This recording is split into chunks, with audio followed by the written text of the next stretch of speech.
Welcome to our deep dive, into this incredible world of the human mind.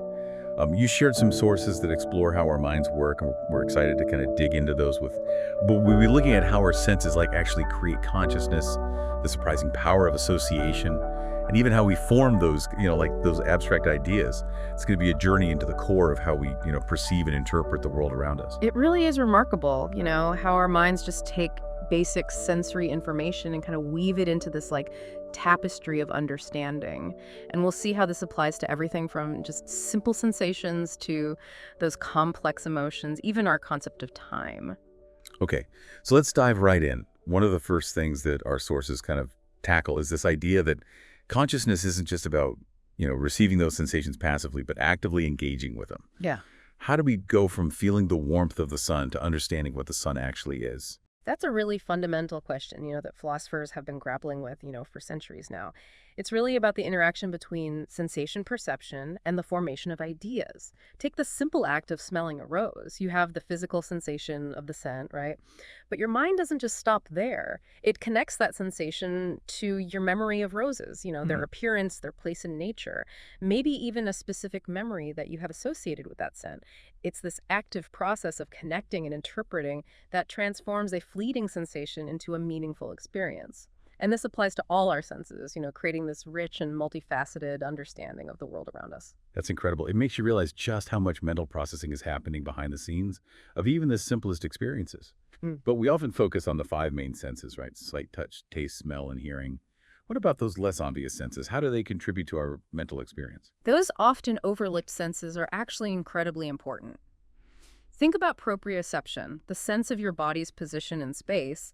Without it, you wouldn't even be able to move gracefully or even know where your limbs are. Then there's interoception, which provides information about your internal state.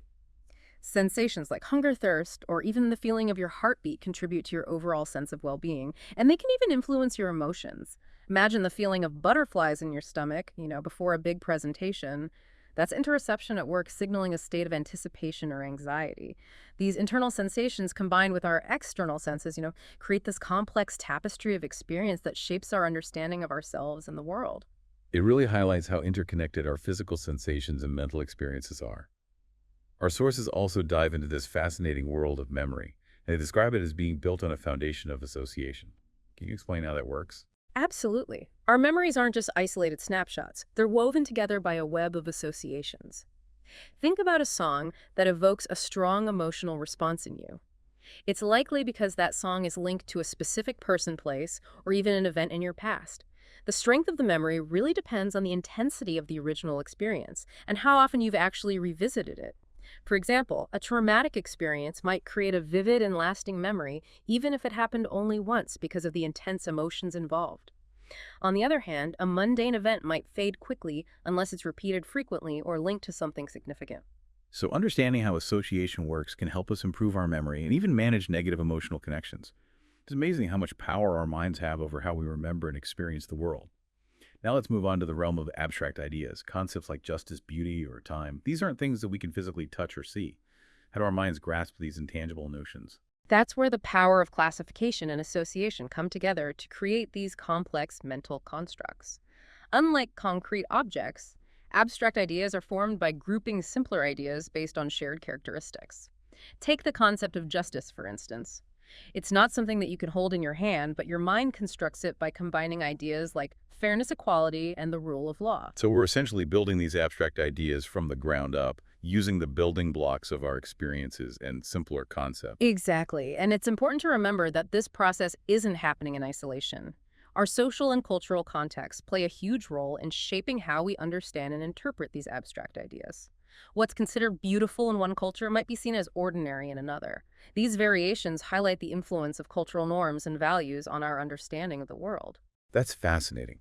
It really makes you think about how much our cultural background shapes our perception of even seemingly universal concepts. I'm curious, how do these differing cultural perspectives affect how we communicate and understand each other? If our interpretations of abstract ideas are so influenced by our backgrounds, how can we ever truly bridge that gap? That's where the importance of recognizing these differences comes in. If we understand that our view of abstract concepts isn't universal, we can communicate with more empathy and open-mindedness. Asking clarifying questions and trying to understand other perspectives really helps bridge the gap between differing cultural interpretations. So it's not just about being right or wrong, it's about understanding that our individual realities are shaped by a complex interplay of sensations, associations, and cultural influences. Okay, so we've covered how we build our understanding from sensations to abstract ideas. But one concept that feels incredibly fundamental is time. We can't see it or touch it, yet it governs our entire experience. Yeah. How do our minds even begin to grasp this elusive concept? Time is a concept that has challenged thinkers for centuries. One theory is that our understanding of time is rooted in our experience of change. We perceive events happening in a specific order, and this sequence forms the basis of our temporal awareness. Think about a simple action like throwing a ball. You see the ball, leave your hand, travel through the air, and eventually hit the ground. This sequence of events creates a sense of time passing. So our perception of time is essentially tied to the relationship between cause and effect, the way one event leads to another. Precisely. We experience a cause and effect relationship between events, and this understanding of causality contributes to our sense of time as a linear flow moving from past, present, to future. But it's important to remember that our experience of time is also subjective. Sometimes time seems to fly by, while other times it drags on endlessly. Our emotions, our level of engagement, and even our cultural background can all influence how we perceive the passage of time. It's fascinating how even something as fundamental as time is kind of filtered through our individual perceptions and experiences. But this leads to another crucial aspect of how our minds make sense of the world language. We use language to express ideas, communicate with others, and even shape our own thoughts. How do these arbitrary symbols, we call words, gain the power to represent such complex concepts? It does seem almost magical how we can take sounds and written symbols and use them to convey these, intricate thoughts and emotions. How does that connection between language and meaning even develop? Well, one theory is that language is built on this foundation of shared conventions.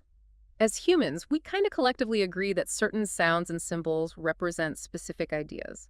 This shared understanding is what allows us to communicate effectively. Think about the word tree. It doesn't inherently resemble a tree in any way. But because we've all agreed that this combination of sounds represents a tall, woody plant, we can use it to convey that concept to each other. So it's like this giant, constantly evolving dictionary that we're all contributing to. Yeah. And as our understanding of the world expands, so too does our language. Exactly. Language is a dynamic and ever-changing system, reflecting the fluidity and adaptability of the human mind. As we encounter new ideas, invent new technologies, and experience new emotions, we create new words and phrases to capture those nuances. Think about how the internet has revolutionized our vocabulary with words like meme, selfie, and cyberbullying. Language constantly evolves to keep pace with our expanding knowledge and experiences. It really highlights how interconnected language and thought are. We don't just use language to express our thoughts. Language actually shapes the way we think. Okay, so we've explored how our minds build meaning from sensations, abstract ideas, and even the concept of time, all through the lens of language. But there's another fascinating aspect of this, the idea that we're not just passive recipients of information. We have the power to actively shape our realities. How does that work? This is where the concept of agency comes into play.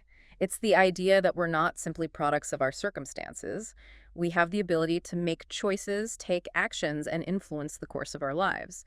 One of the key factors in this is self-efficacy, which is essentially the belief in our own ability to succeed. If we believe we can achieve something, we're more likely to put in the effort and persevere through challenges. So it's not just about what happens to us, it's about how we respond and the choices we make. Precisely. Our mindset, our beliefs, and our actions all contribute to shaping our realities. Research has shown that people with a high sense of self-efficacy tend to be more motivated, more resilient, and more successful in achieving their goals. They see obstacles as opportunities for growth rather than reasons to give up. That's incredible. It really empowers us to take ownership of our lives and realize that we have the power to shape our own destinies. And this brings us to another amazing faculty of the human mind, imagination. The ability to conjure up images, scenarios, and entire worlds that exist only in our minds. What is it about the human mind that allows us to engage in this kind of mental creation? Imagination is one of the most powerful tools we possess. It allows us to transcend the boundaries of our immediate reality, explore possibilities, and create something entirely new. It's the wellspring of creativity, innovation, and problem-solving. Think about a child building a fort out of blankets and pillows. They're not just playing, they're engaging in a complex act of imagination, creating a world of their own design. So imagination isn't just about escapism, it's about expanding our horizons and pushing the boundaries of what's possible. Exactly. By engaging our imaginations, we can develop empathy by putting ourselves in other people's shoes, generate new ideas by exploring different perspectives, and approach challenges with greater flexibility and resourcefulness. Imagination is the key to unlocking our creative potential and envisioning a better future. It's truly remarkable how much power lies within the human mind. Now let's shift gears and explore a topic that's often seen as more grounded and practical decision-making. We make countless decisions every day, from what to eat for breakfast to major life choices. How do our minds navigate this constant stream of choices? Decision-making is a fascinating process that involves a complex interplay of reason, emotion, and intuition. We often think of decision-making as a purely rational process, carefully weighing the pros and cons of each option. But in reality, our emotions and intuitions play a significant role.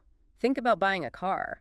You might create a spreadsheet comparing features and prices, but ultimately your gut feeling about a particular car might sway your decision. So it's not always a purely logical process. There's an element of feeling and intuition involved as well. Absolutely. Our past experiences, our values or fears, and even our unconscious biases can all influence our choices in ways we might not even be aware of.